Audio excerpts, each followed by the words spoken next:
What if the strongest exorcist in the world was betrayed by his own allies, and instead of dying, he reincarnated in another world filled with magic, demons, and monsters? But here's the twist.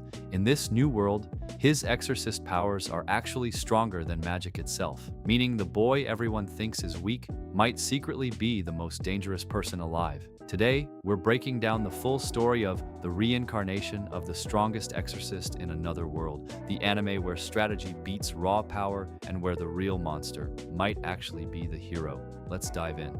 Before he was reborn, he was known as Haruyoshi Kuga, the most powerful exorcist in his world. Exorcists are people who control spirits, curses, and demons using powerful techniques and talismans. And Haruyoshi was so strong that even the most terrifying demons feared him.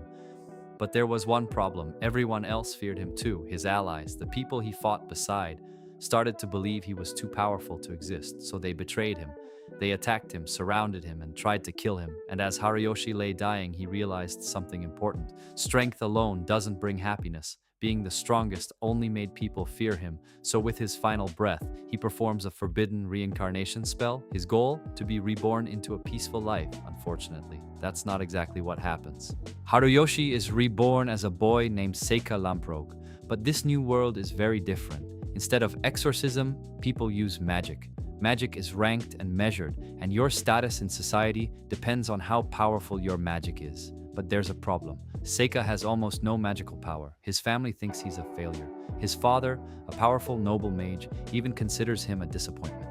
But what nobody realizes is that Saikyou doesn't need magic, because he still remembers all of his exorcist techniques from his previous life. And those abilities, they don't follow the rules of this world, meaning Saikyou might secretly be far more powerful than any mage alive.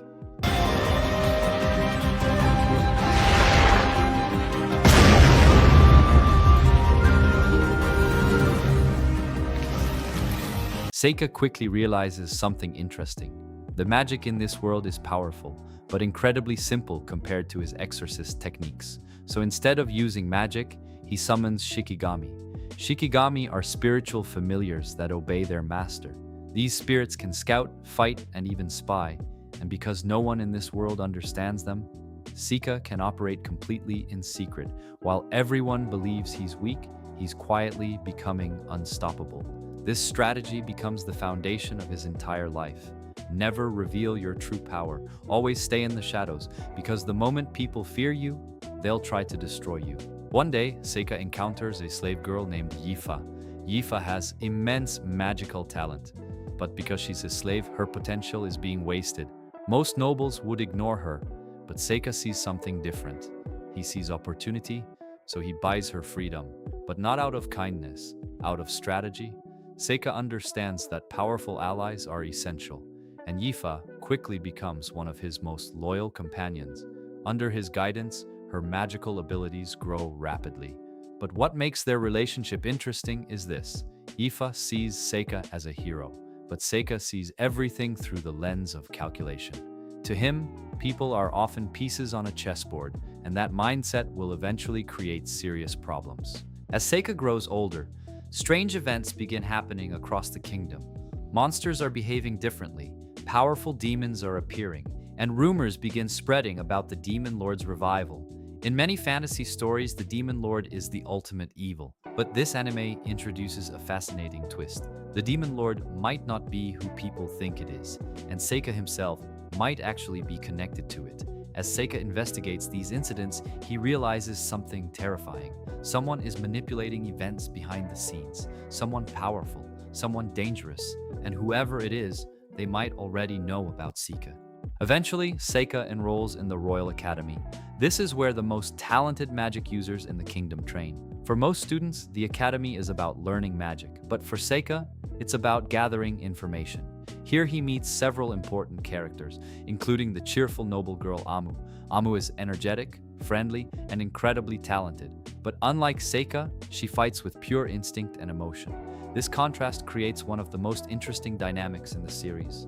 Amu believes in heroes, Saikyou believes in control, and as the story progresses, their differences become more and more important. What makes Seika such a fascinating protagonist is that he isn't a traditional hero. He doesn't rush into battle. He doesn't fight for justice. Instead, he studies people. He observes the world, and when necessary, he manipulates situations to ensure his victory. If someone threatens him, he eliminates them. Quietly, efficiently, without leaving evidence. This makes Seika incredibly dangerous, because unlike typical, overpowered characters, he's also ruthlessly intelligent, and that combination makes him nearly unstoppable. As events escalate, Saika begins encountering enemies far stronger than normal monsters. These enemies seem connected to the Demon Lord prophecy, but the truth behind the prophecy is complicated. The world believes the Demon Lord is destined to destroy humanity, but history might have been twisted, and the so-called hero system might not be as righteous as people believe. Seika starts uncovering secrets that shake the foundation of the entire kingdom.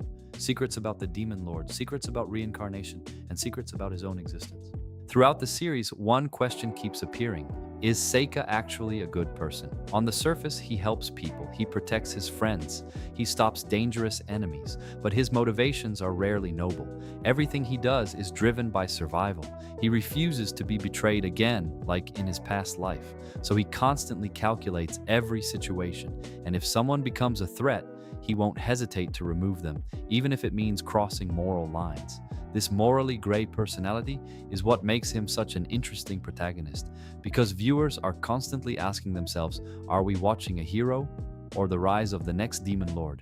By the end of the anime's first season, one thing becomes clear. Seika hasn't even begun to show his true power. His exorcist techniques are still evolving, his control over spirits continues growing, and the secrets of this new world are only just beginning to reveal themselves. If Seika ever stops hiding his abilities, the balance of the entire world could collapse, because magic users rely on mana, but Seika's powers come from something completely different, something ancient, something unknown, and something that might be stronger than magic itself.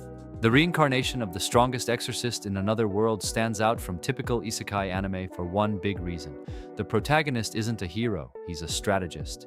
Instead of charging into battle, Seika plays the long game. He studies the world, builds alliances, and eliminates threats before they even realize they're in danger. It's a story about power, but also about fear, because sometimes the strongest person in the room isn't the one throwing the biggest attacks. It's the one quietly controlling everything from the shadows. And if Seika continues down this path, the world may soon realize something terrifying. The boy everyone underestimated might become the most powerful being alive. But here's the big question. If you were reincarnated into another world with Seika's abilities, would you hide your power or rule the world with it? Let me know in the comments, and if you enjoyed this breakdown, make sure to like the video and subscribe for more anime explanations, recaps, and deep dives, because the next anime we cover might change the way you see isekai forever.